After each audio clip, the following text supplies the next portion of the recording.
Hello, good morning, good afternoon, good evening. I'm Zora Zori. I'm Chief Marketing and Engagement Officer here at Alight, and I'm excited to welcome you to our Alight Global Perspective webinar on co-creation and action, innovative housing solutions for refugees.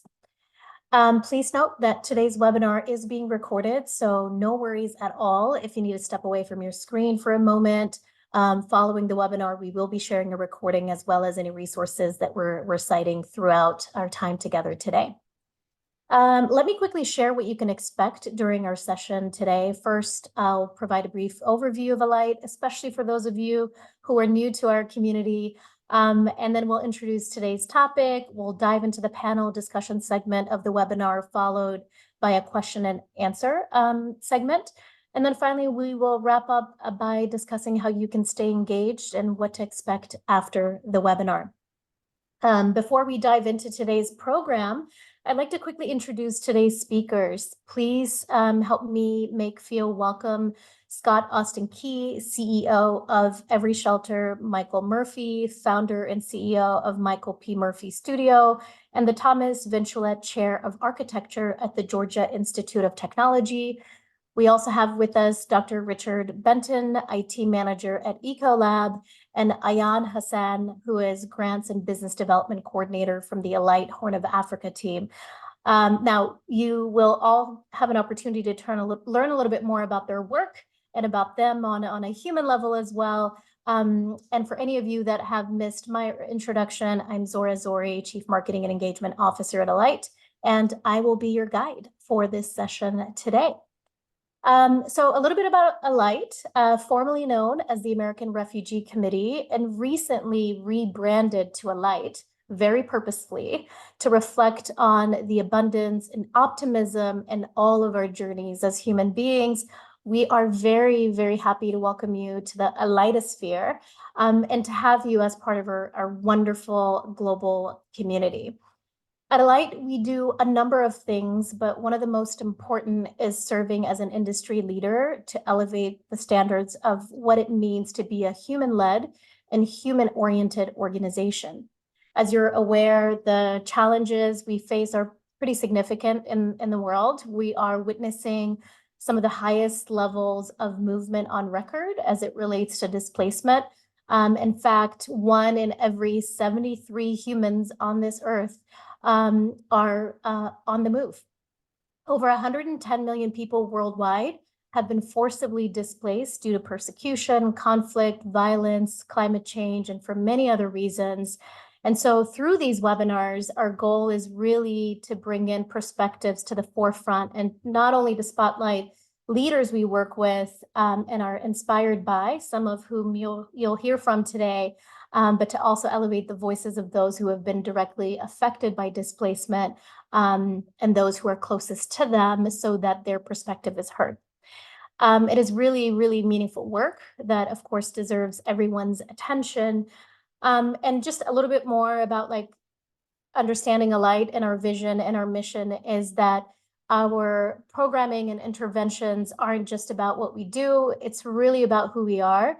We're proud to declare that Alight builds a meaningful life with and for the displaced. This is achieved through several pillars that I deeply appreciate. First, there's insights, right? Because we firmly believe that if you know better, you do better. Secondly, we co-create with everyone that we engage with, whether it's local leaders, frontline workers, resource partners, governments, bilateral, multilateral agencies, and most importantly, the displaced themselves. In fact, throughout this conversation, you will be hearing from myself and probably Ayan a reference to customers when we talk about who we serve and not necessarily referring to them as beneficiaries. Thirdly, we are also committed to high quality implementation, knowing that every person we encounter deserves dignified services and a dignified life.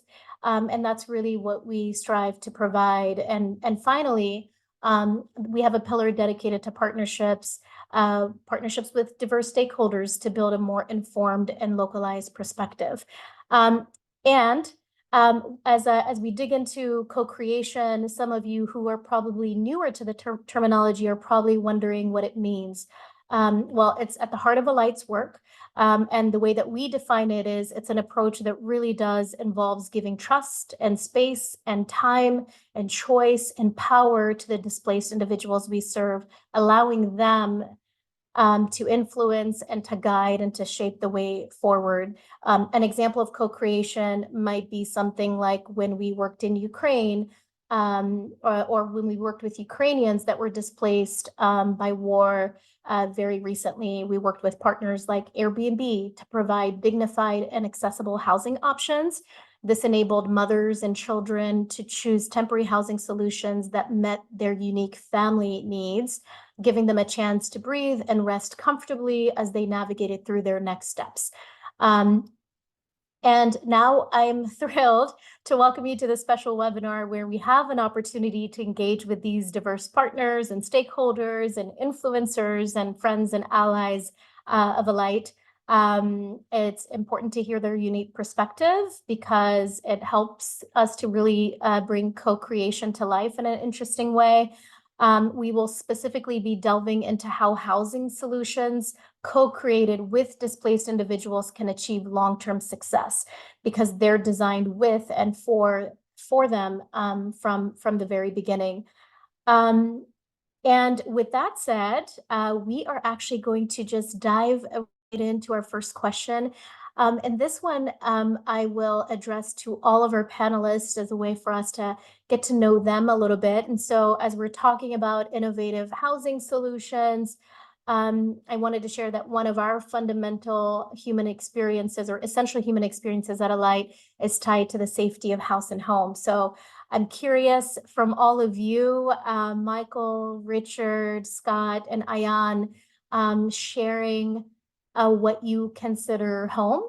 It could be a place, a person, a moment that makes you feel safe. Any one of you can start us off. I'm happy to start off. Richard Benton. I'm really happy to be here. Dobry den. I see some of my Ukrainian friends are on the call.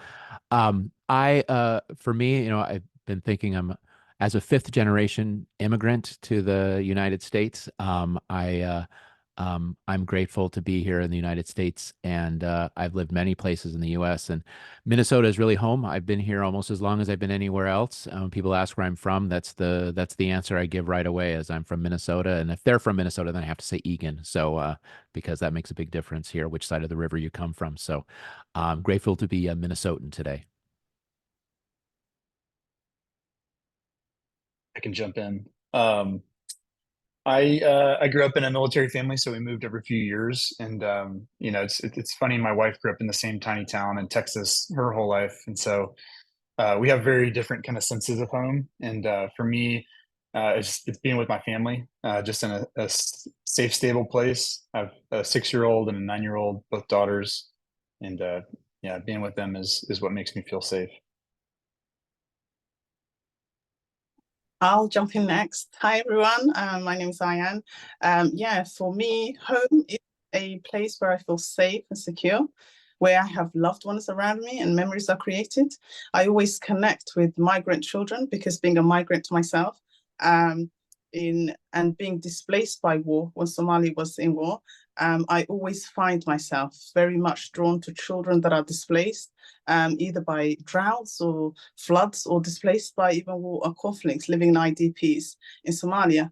And what I try to do in my work as a humanitarian worker is always look through the lenses of these children, and that kind of like makes me feel similar experiences. So trying to create what's safe for them is always at the core of what I do. So a safe place is obviously with loved ones, like I said, and a place that I feel secure for me. Thank you. Thanks everybody. Great to be here. Michael Murphy. Thanks for inviting me. I actually thought about this maybe because I'm an architect from a slightly other perspective, which is I had this story where I became an architect because I moved home sort of quite rapidly when I was studying abroad. When my father got sick with cancer, and he was very ill and didn't have that much time to live, and so I moved home to be with him. And one of the things he always worked on was our home, this sort of beat up old home that we lived in the Hudson Valley, Poughkeepsie, New York, upstate New York, out of New York City. And we didn't know how long he would live. Like many of us suffer through the indignity of illness. So I just started working on the home with him and trying to finish that house that he had always chipped away at. And those kind of couple of weeks ended up extending to a couple of months. We worked together on the house, and then 2 years lasted, and he had kind of come into remission. And he turned to me one day, we'd finished restoring the house, and he said to me, working on this house saved my life. It saved me and healed me. And to me, that like made me see the home as a sort of elemental through line of dignity, of purpose, of legacy, of hope that we have in our lives. We all have them, and we're all searching for them. And even just sort of committing to the place in which we can put a roof over our family or our kids' head might give us a reason to live. And that to me and do something deeper in our bodies, like actually give us life. So to me, it became much more spiritual to think about working on a house and a home and committing to that, to my family or to families in the future. It's why I became an architect. Oh, I love all of that. Thank you so much for sharing. And if folks in our audience want to answer this prompt in the chat, you're welcome to share as well, like where you feel home and safe. And so as I was listening to you, Michael, I spent this weekend in Florida with my sweet mother. And anytime this question comes up in my life, whether professional or personal, I always have a different answer. But there's one that is a frequent flyer type of answer. And that is like home for me is anywhere where my mother is. I eat well. I rest well, and I learned so much about her and her journey. So yeah, thank you all for sharing. And if anybody else wants to share their answer, feel free to do so in the chat. So my first question, Scott, as an architect with deep experience in human-centered design and the social impact space, can you tell us a little bit about how every shelter co-creates solutions that offer more choice as well as sustainable impact in the lives of the displaced? And feel free to share a little bit about every shelter for those that might not be familiar with your work. Yeah, absolutely. Thank you. Yeah, our work really started in architecture school when we learned the statistic that refugees are often displaced for much longer than we think, 17 years, a couple decades. And that just didn't, that statistic really just didn't sit right with us, studying the built environment. And as students, we started developing what became Every Shelter's first product, which is our flooring system. And we came into it really with a designer's hat. We knew that refugees often in camps and settlements were living in the dirt. And we really came into it with kind of fresh eyes, naivete. And when we started working with families under the umbrella of the UN in Lebanon, we discovered quickly that we were not treating them as customers. We were not treating them as clients, that we were speculating. And working with families along the border of Syria was really eye-opening because we could actually get to know them as clients and customers and can fundamentally redesign the product to meet the needs that they specifically had. At the same time, we discovered a shelter system that really was never designed for 20 years of displacement, a system that was really kind of guided by annual budgets, very reliant on cheap imports. It was really kind of unable to really mobilize goods and resources that were coming from the local community. And ultimately, we found a system that often stripped refugees and displaced families of a lot of their agency and choice. And so a lot of this work was all prior to founding Every Shelter. And when we founded Every Shelter in 2019, the kind of provocative question we asked was, what's a better system? If that's not really working well for 20 years of displacement, what is that alternative? And so the thesis for us really began with localizing everything. One of our values at Every Shelter is to move research and development from Geneva to the settlements. We really think that that's where the innovation needs to happen. There's kind of this elusive boogeyman term of scale that kind of permeates this sector, and it leads us to reduce refugees and displaced families to lowest common denominators, globally. But the reality is refugees, displaced families have unique needs. They have preferences. They exist in varying climates. And they're often, in host communities that have a lot of resources if you can effectively mobilize them. And so a lot of our, operating, how we operate at every shelter is we want to see goods produced as locally as possible to where they're consumed. We want to connect local businesses to refugee needs. We want to see refugees participating in that abundance by also being producers. And we want to radically give refugees choice. And we do that. We have products that we manufacture in these contexts. And with Alight, we share a lot of aligned values, but we've been launching hardware stores in refugee settlements together, which has been a really incredible way of just creating a platform for displaced families to be at the center of their own recovery. It puts them back at the center of what their lives need to be. It gives them the ability to live more self-determined lives, and really grateful for that partnership with Alight. Yeah, that's beautiful. Thank you so much, Scott. And certainly we are so privileged to be working in partnership with your organization, and hope to, in the coming months, to have more storytelling that can help to kind of visualize how we are bringing co-creation into those solutions, and how some of the work that we're doing with your team in Uganda is coming to life, and how we can continue to learn and to iterate, and continue to create a healthy feedback loop between the customers that we're serving and the great work that we're doing with partners like yourself. I wanted to shift a little bit to talk a little bit about shared access. So, Michael, you are an advocate for shared access to the built environment. I'm curious to know how you believe co-created design processes lead to innovative and inclusive housing solutions for the displaced. Can you help unpack that a little bit? Sure. Let me try to unpack. Thanks for that. And thanks, Scott, for talking about your amazing work.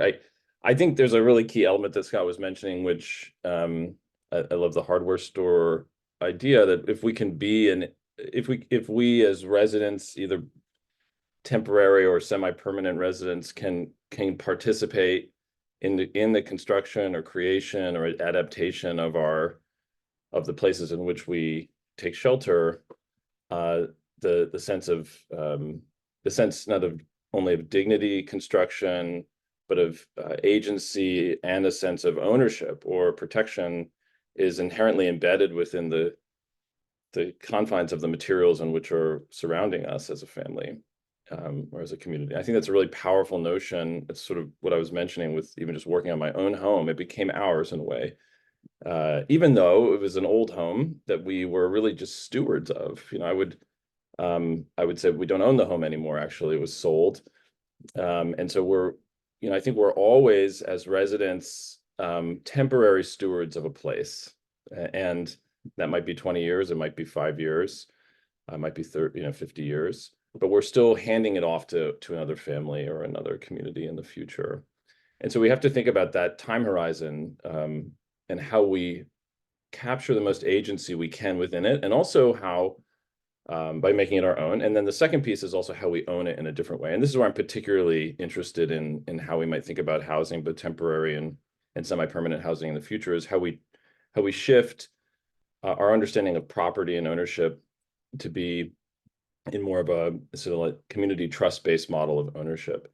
The current development models, in particular in the United States, for example, but globally, it really prioritize home ownership and property based on who can pay the highest premium, instead of creating new value strands through different financial methods, with a mix of investment from the market and investment from, let's say, the foundation, nonprofit sector, or granting sector, where we could create new forms, or let's say repeat older forms of shared ownership and trust model ownership into our housing.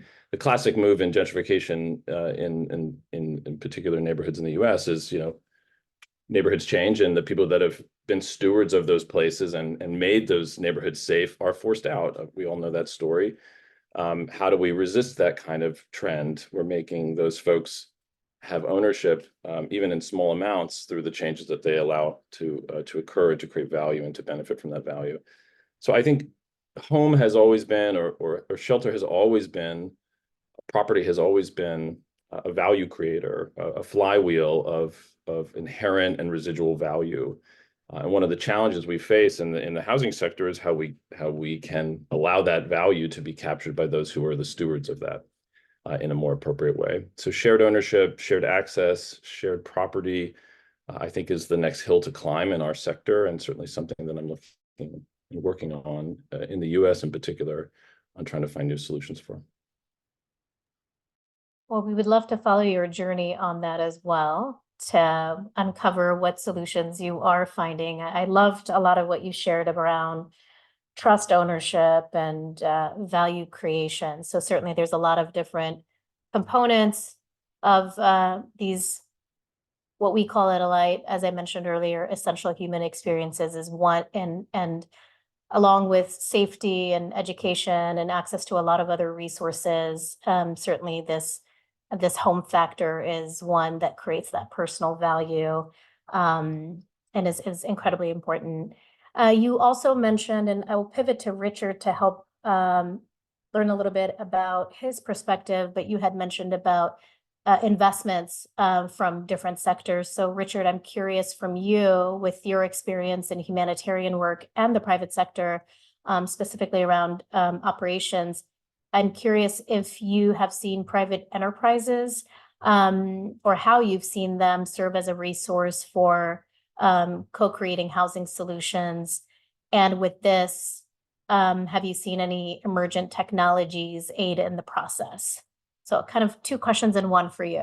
Yeah, thank you. I'm really grateful to be here. This is a volunteer gig for me in helping out with what I can. And I was grateful that I was able to volunteer back in 2022 in Ukraine during the crisis there in April. And so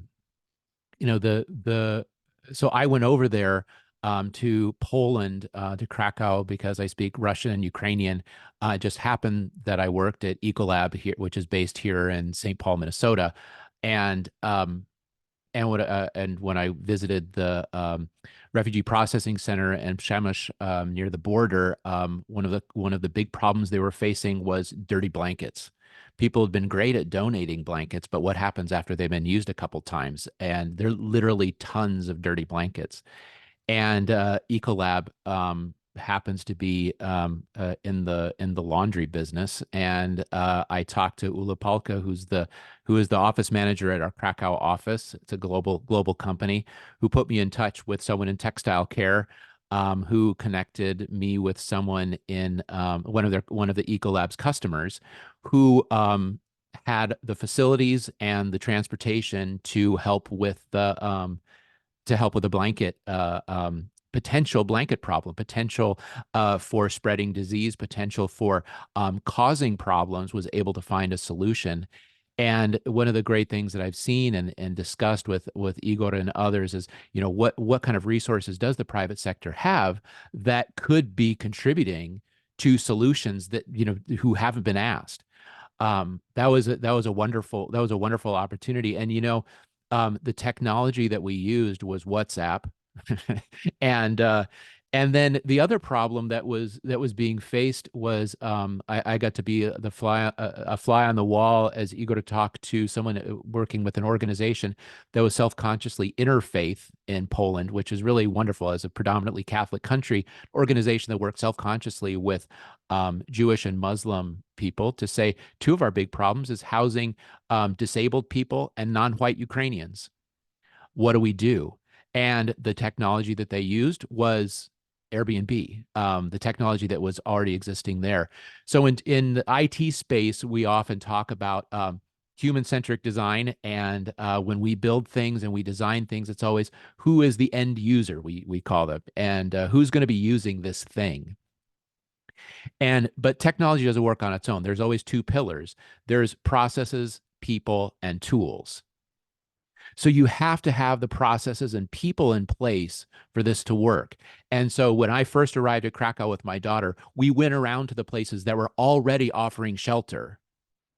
Alight had processes, we needed more people, and then we used tools. And while I was there, developed more of a partnership with the Airbnb Foundation. And that's what helped get some of these people who are having difficulty finding housing. They found houses that already existed on the marketplace.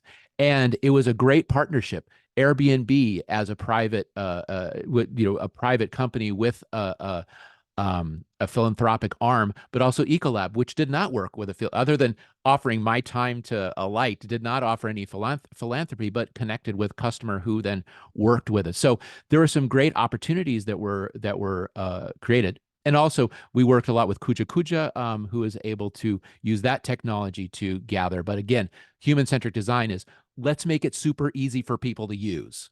That was the design concept. How do we collect data fast, in a regular manner, and easy? That was it. And fancy is not what we needed. New is not what we needed. We needed it customized. And that's one of the beautiful things about new technologies. It's because of cloud technology, that sort of thing. You can customize it and adapt it to your people and processes very quickly. And so that's how bringing the private sector and technology to the space is what I saw with my own eyes, was able to help solve some urgent problems and able then to scale those quickly. Oh, so much goodness in there. Thank you so much, Richard. I think you were citing a few things that we can probably link and share in the chat. Kuja Kuja is one of Alight's affiliate partners. Feedback collection platform does incredible work. And I really liked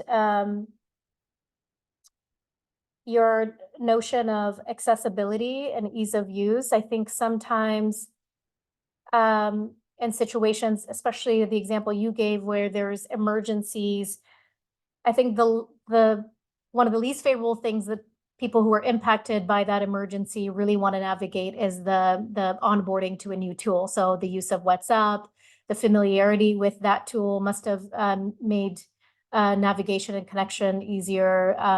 Leveraging a partnership with existing organization like Airbnb and the support of Ecolab's business mindset and technology mindset, I think must have been very helpful as well.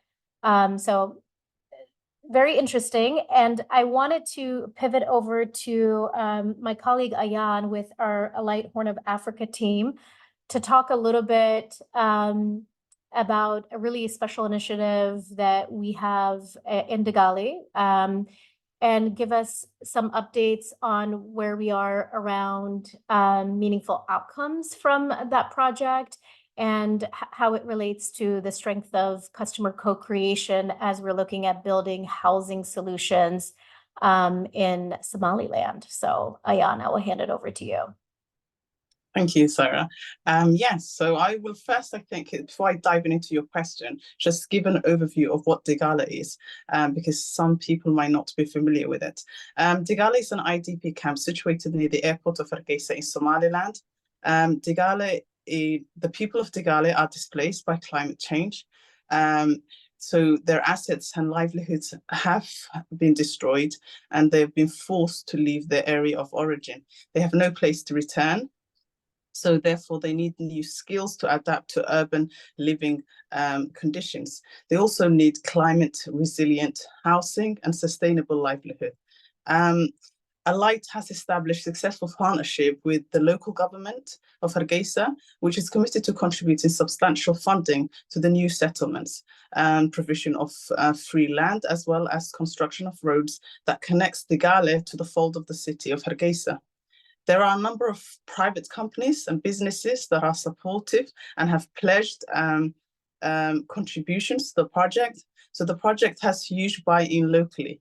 From initial surveys that Alight has conducted and studies on livelihood, which are all based on co-creation, water, sanitation, designs. We brought designers from our firm. We've partnered with RSP, an architect based in Canada, to support with the designs and create tools that is friendly and is for the community in order to understand the community's needs. And I will go into a little bit of co-creation later. Digala is home to a large number of young people, mainly girls and boys. So unemployment is pretty high, who have no access to education because of where they're situated, no functional, proper health facilities, recreation of jobs, etc. They need training and skills development to become productive members of society and to have a brighter future in general.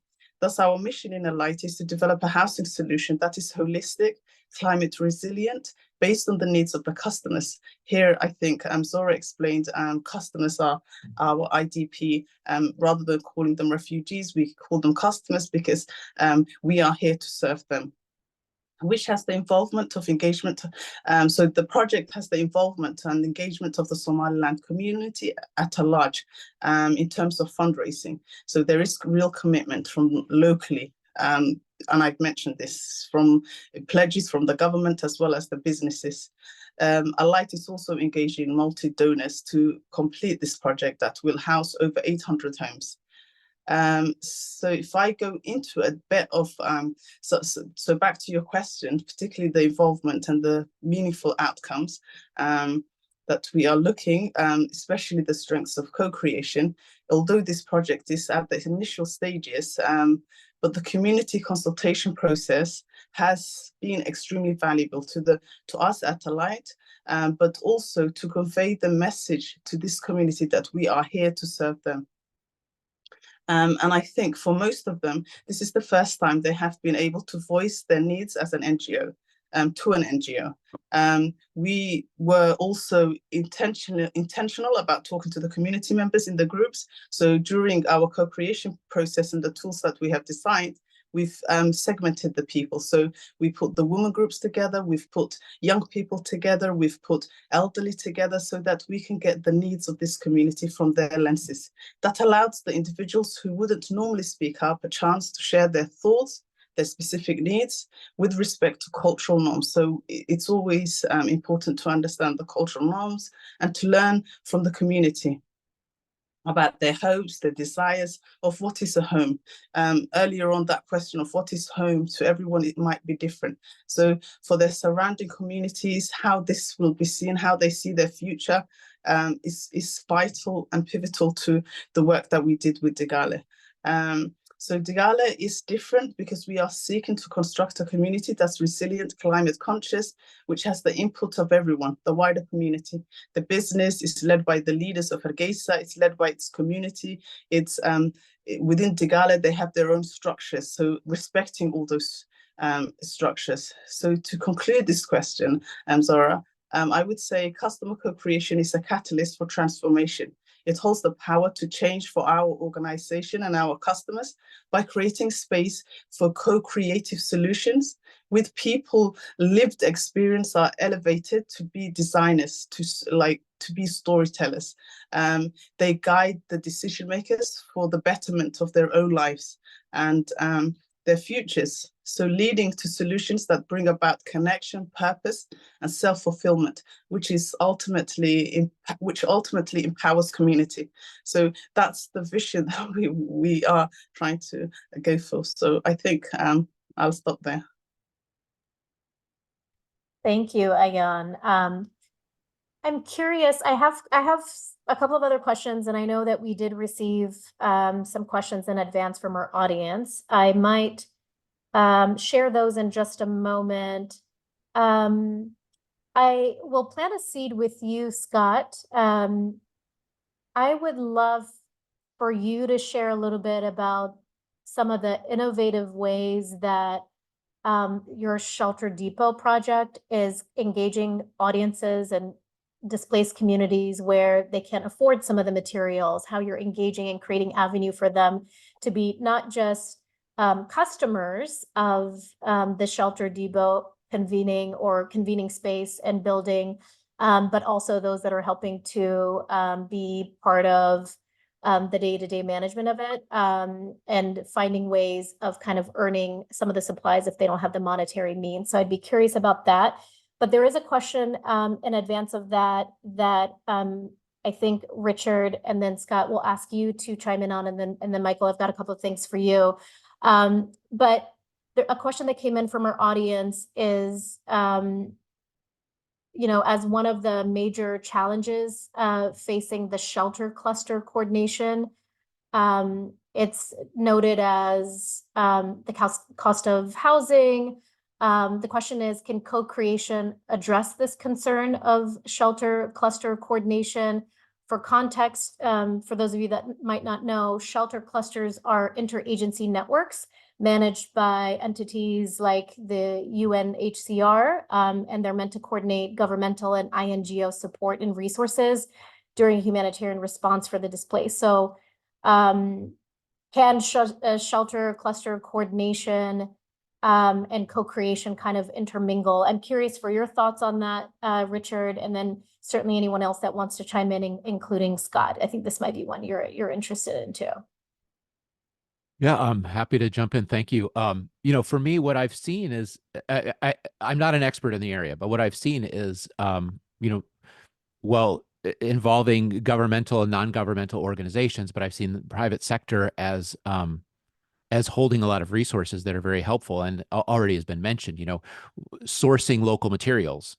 Those aren't governmental material. Those aren't governmental materials. Those are you're working through the private sector, and Airbnb's philanthropic arm, like I said, was essential for getting housing to people, and coordinating people with housing, people without housing. There was a way of doing that. Ecolab. Someone who's got dirty blankets and someone who's got a giant laundry machine. How do you get those together? I see that finding the people with these resources and getting them around the table is important. Now, just like government and non-governmental organizations have different motivations for doing what they do and different strategies for and different missions, private companies are dealing with the same thing. So the challenge then is, how do you align missions and strategy with the with these other organizations? Once you get through that, which people who are used to doing this kind of work are used to negotiating with people who might have different missions or different goals, and how do you negotiate those things in order to get the resources that are needed? And co-creation, like you were mentioning, you have the ones who are providing, but then co-creation with the people who are receiving as well. The people who are using in IT, the people who are using whatever technology, whatever tool you're providing them. So aligning those, yeah, it's hard, but I mean, come on, like, that's the hard work of what organizations like Alight do. And so I think bringing those voices around the table is a very helpful way of moving ahead, because you've got those resources sitting there that might as well be able to use them. Don't, as we say, don't leave value sitting on the table. Yeah, 100%. No, that's great. I'm curious, Scott, if you have any additions to that as well. Yeah, absolutely. Michael and I come from the architecture world, and we typically kind of default to, imagining, kind of factory made solutions for housing. And, to kind of piggyback on what Richard was saying around local materials, I'll give one specific example of a project we've done at the hardware stores with Alight. In the first store was launched in the BDBD refugee settlement. Many of the residents there are from South Sudan initially. When you come into the BDBD refugee settlement, you'll notice a housing typology that's dominant, and it's a type of housing that South Sudanese have likely been building for hundreds of years. Who knows who the author was? But it's when you count the cost of it, it's a shelter, it's a home that could be built for under $200 US, easily, maybe less. And it's a really successful building. No electricity. You walk into one and it's degrees cooler than it is outside. It's a hot, arid place. There's a lot of thermal mass. There's air drafting strategies at play. It's just an absolutely brilliant building. Our tendency is to kind of wipe the slate clean and say, hey, here's housing for you, versus saying, hey, this is actually really successful. What are the specific challenges that you're facing?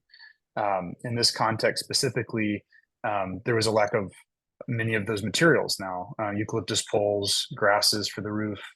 And through the lens of Shelter Depot, we were able to connect local businesses that had alternative products for this. So treated bamboo, that was grown locally by Ugandan business, sustainably harvested palm leaves as alternatives to grasses. And so it was really kind of making small substitutions as opposed to kind of coming in carte blanche and erasing the slate of a lot of generational wisdom and craft. So design is one thing, but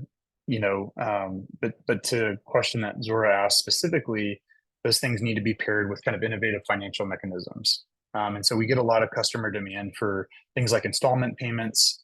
And then one of the things that we piloted that we're starting to scale now is a program that we call Work for Credit. And so with some philanthropic capital, we were able to model what we meant by that. When you go to the store, you see prices you see them in local shillings, Ugandan shillings. You also see it in days of work. And so we create a wait list where customers who would prefer not to use their own capital, or customers who just don't have it, can sign up for work opportunities. And so if you want to replace your roof with local palm leaves or treated bamboo, you can plant trees in your community. You can help build schools. And so we solicit partnerships that are looking for labor and refugees who are willing to earn products that way. One of our big ambitions with that is that, especially in this context, deforestation is a huge concern. You have a lot of people vying for the same natural resources, and as a result, the tree canopy is kind of disappearing. And so one of the things that we hope to forge with Alight in this context is the sale of carbon credits in these places, where we can actually, at a large scale in these contexts, help reforest these communities, while refugees are in turn choosing their own path with their shelters, finding ways that they want to improve their homes that are self-determined by them. So design is one thing. Really harnessing smart financial mechanisms is a really important pairing for that. Yeah, absolutely. I think there is definitely a holistic approach to all of that. And I think one of my favorite quotes is, people support what they help create. So not only would they be individuals that are recipients of the benefits as customers or beneficiaries, but if they are part of the ecosystem of building it, I think there's a sense of joy and ownership that a few of you, including Michael, have alluded to earlier in our conversation. For those of you in the audience, if you have any questions, and we did see some come through, please feel free to add them to the chat. There's one specifically, Michael, that came through for you earlier. So I'm just going to read this and see if we can borrow some response and some wisdom from you. So the question was, I appreciate Michael's comments and also would like to hear more about how to accomplish this in the US, where affordable housing is a crisis, in most locations. In our community, we are not able to house the refugee newcomers when they arrive and are housed often for several weeks in hotels. Yeah, thanks for that. And I do want to address that question. Thanks for that great question. But I wanted to maybe address it sort of indirectly through some of Scott's points to pick up on what he was talking about. I think this notion. So before my current position, I founded an organization called Mass Design Group and a nonprofit architecture and design collective that I led in for the last 15 years. And we did a lot of work in kind of post-disaster environments, the Ebola crisis, usually health outbreaks, the Ebola crisis in Liberia or after the cholera epidemic in Haiti. And in those conditions, I often was faced with these very similar challenges. We're getting big international aid or large external dollars, and yet we need to invest in the very places and people of which we were going to construct the infrastructure necessary to make this successful. And so often we were faced with these notions of prefabrication as a solution, and sort of external manufactured housing, or even prefabricated types of construction that are often brought in the aid condition. And so I found that a really interesting challenge, which was the solution in the US, often where labor is very expensive, but materials are more affordable, is a prefabricated solution. I'm going to get back to that to answer the question that was just asked of me.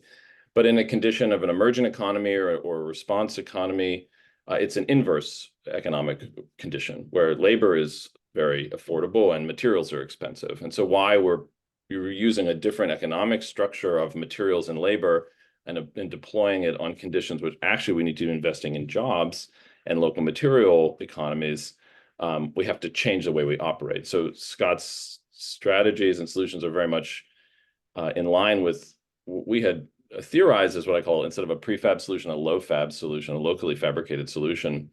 Another way to think of that is that every design decision that we make has certainly environmental footprint condition. You're talking about tree canopy and deforestation, but it also has a human handprint condition. Every material we extract, be it bricks that we make or stones we extract or mud earth, it has labor and environmental impacts regardless of where we put them. And it might be local or it might be international. I think it's on the flip side, though, as we talk about the, so I'm fully in support of those and try to pilot some of those, not just for temporary structures, but what I would call kind of semi-permanent structures. And this is where my focus has largely been around hospitals, schools, and sort of middle tier infrastructure that's essential for community construction for the future. So I'm happy to talk further about that, which kind of is at the center of, let's say, a housing development. Now, when you deploy that in the United States, where labor is very expensive, we face a slightly different condition where we can't build enough housing to address the need. And we have millions of units of needed housing, and including those who are being displaced, both new refugees into the United States, but also displaced from their very communities, moved out of the communities they live in or moved across the United States, internally displaced people in the US, of course. And so here the condition is something else where we need new, I would say, manufactured and prefabricated solutions that can come in at price points and at speed that hacks the current kind of policy conditions and policy blockades that we have within our current conditions. It's very hard to build housing anywhere in the United States. Some cities like Houston, I would say, are doing a better job than cities like Boston, where I live. And a lot of that is based on kind of policy conditions where it takes years and years and years to build, which just adds cost to housing. Right now we can't build housing for less than $600 a square foot in our community, which is absurd. And so we need to be actually coming up with new solutions that hack the delivery system and shrink the speed. My experience has been working across the world, from Rwanda to Haiti, that and elsewhere, that we can actually build faster and cheaper and have more impact locally if we focus on the local condition. I think there's similar lessons to be learned in our communities at home. However, it's at home in the United States. However, we also can find new solutions in manufactured and prefabricated solutions, which can be adapted locally. And there's a number of new organizations emerging to try to solve that problem. I think one thing we're going to see in the future is, there's hundreds of new companies trying to solve that very problem, that sort of end delivery of manufactured solutions that are more affordable, let's say to $200 to $300 a square foot, that are carbon neutral, if not climate positive, and that can be deployed very rapidly. And yet only a few will survive. So one question for Alight is who, if organizations like you that are focused on housing are able to invest or partner or collaborate with key actors in that sector, we might find some real solutions that can get to scale, because not all these companies are gonna survive the kind of the rat race to the bottom that we will see for manufactured housing. I love all of that, Michael. Really thoughtful response. I am curious, for any of you that are interested in sharing, and then we have a final question for you all as well. What, for lack of better phrasing, what is it that keeps you up at night when you think about housing solutions? Like, if you were to pick one key thing that is constantly on your mind in your field of work as it relates to housing, what is that one thing that's seems unresolved or seems promising? Could be either one.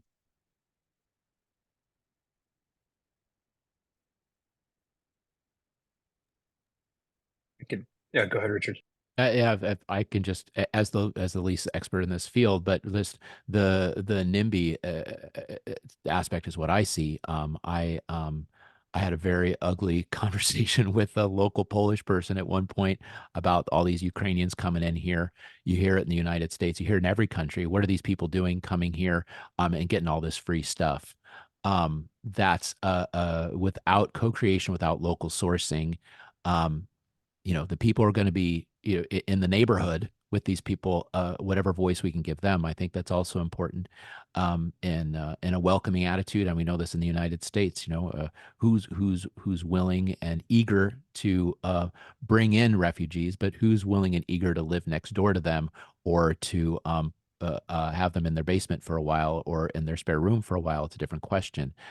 So for me, it's really having that attitude that I see, everywhere, of, do we want a bunch of these new people getting all this free stuff living next door to us? Kind of answer, typically what keeps you up at night is troubling. I'll go from a positive angle. This sector, especially in the housing side, is really better designed for emergency response. So, the kind of the immediate aftermath of a displacement event. But there's this intervening gap of time where refugees are creating home in very temporary conditions. And the thing that keeps me up at night in a positive way is it seems like there's kind of sector awareness of this, and there's starting to be a push to build program models and solutions that can be operationalized that really do harness market participation, customer participation, utilization of local resources. And so it's kind of a burgeoning field within our sector, but it does seem to be trending that way. And so it's really exciting for every shelter in partnership with Alight to be building some of those solutions in that space. So I feel like it's kind of an exciting time in the sector as far as it relates to shifting behaviors and practices to recognize that vacuum of time between the displacement event and one of the durable solutions. If I can go next, yeah, for me, if I answer the question, I think it would be knowing that we have to come up with solutions, or the funding for, since I work with displaced communities, finding them the home and making their dreams come a reality. So there's this, particularly for the Digala community, every time we visit, it's almost we're the light. So as soon as we enter to give more information or make discussions with the community, there's this expectations of, when is our home going to be built? When will we have a decent place to call home? When will our community will transform? So making that vision into a reality is what keeps us going. And I think would ultimately at night when I go to sleep, think about how this will all come together, and finding the right donors that have the same passion, doing the right fundraising, engaging the right people, in order to create that safe space for those displaced communities. So yeah, I think from a displaced, from that perspective, I think that's what keeps us up at night as humanitarian workers. Thanks. Thank you, Ayan. So thoughtful. And I am curious about what you each identify maybe as your North Star. So as a final conclusive thought from each of you before we wrap up, I'm curious what fundamental shift or perspective you believe is the North Star for advancing sustainable co-created housing solutions for the displaced. So as we step away from this conversation today, what do you want to leave us with as that North Star? Michael, do you want to go first? Sure. Yeah. Thanks. Thanks for this. I just want to reflect on the great architect Shigeru Ban, who did a lot of responsive shelter out of paper tubes and made these paper structures. Had this great quote, which when he saw, like, after 20 years, a structure in Turkey after an earthquake, I think it was, he said it was still standing and people were still living in this paper shelter. And he said, he was surprised that it was still, still standing and still being used, but he said, people take care of the things they love. And I think in that goes back to this notion of property and ownership, that it is more than just the capital and the tradable asset, although it is that. it's also the things that we care about and steward to the next generation. And so for me, the North Star is rethinking how we understand property and ownership, both in terms of the asset value it creates that we can trade and deploy for our next family's, let's say, shelter, but also what we leave behind and how we steward it to the next generation. So I think all of that is embedded in both the immediate and emergency condition, but also in the long term and sustainable, affordable housing condition.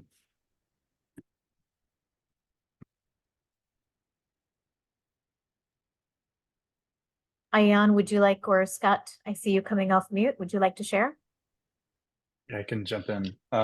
North Star, customer-led innovation, and it's not lip service. I remember when we were first getting started in our journey in this space, primarily in the Lebanese context, seeing families that were living in agricultural fields, and they had taken the kind of the basic resources of our space, tarps, poles, but then they had looked to their immediate surrounding and they had found agricultural hoses that weren't being used anymore, that were busted, and they created purlins for their roof to support their tarps out of them. They created compression washers out of little pieces of them to keep their tarps from pulling and snagging.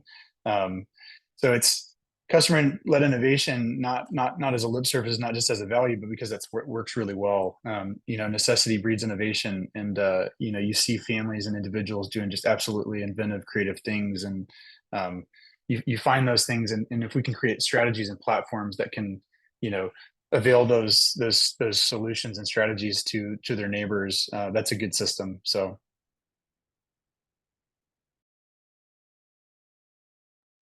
Thank you. Ayan? Yes, I can go next. I think for me, the North Star could be the partnerships, the meaningful partnerships that we create. It could be our customers, creating that meaningful partnerships in particular for the community that we serve, with local government, with organizations, with the private sector, at the core, keeping customers at the center as designers of everything that we do, continuing to prioritize partnership that are meaningful for our customers, in order to enable us a better co-creation experience. So having that end product is what the North Star for me is. Yeah, that's it. The North Star could also be our customers, which we are guided by. So I'll stop there. Wonderful. Thanks, Ayan. Richard, let's hear from Yeah, you. I would just say innovation is the North Star, and how do you use your people, processes, and tools so that you're grabbing the new ideas and innovating and trying out new stuff. If something works, scaling it up as quickly as possible, and if it doesn't work, try something new. But your people, processes, and tools ideally are serving that innovation. Absolutely. And thank you all so much. There's a number of different things before we wrap up that really stand out for me. We talked about ownership. We talked about dignity construction. Thank you, Michael, for those shares. Scott shared with us the boogeyman of scale, and so much more wisdom around the depth of co-creation and ownership, and having people involved in the full ecosystem of the solutions that exist. Richard, love your story about the dirty blankets and your ideas around accessible tools and technology. And Ayan, of course, we're doing some incredible work in Somaliland through the innovative project of Digale. And so with all of that said, I think there is so much more to learn. We'd love to follow your journeys, Michael and Scott and Richard and Ayan, and keep up with your great work. So certainly from an Alight perspective, we'll share a lot of the resources that we shared with all of you. We hope to amplify the amazing work that each of you are doing. And I will just leave you with a quote on home that really recently struck a chord with me, and it's just home. It is the story of who we are in a collection of all we love. And with that, I hope that your collection of all you love is thriving and bringing you joy and optimism around all of the things that mean the most to you. So with that, if our teammates want to come off mute and our panelists and just say farewell to each other, we appreciate you all and wish you an abundance of home and love and joy. Thanks, everyone.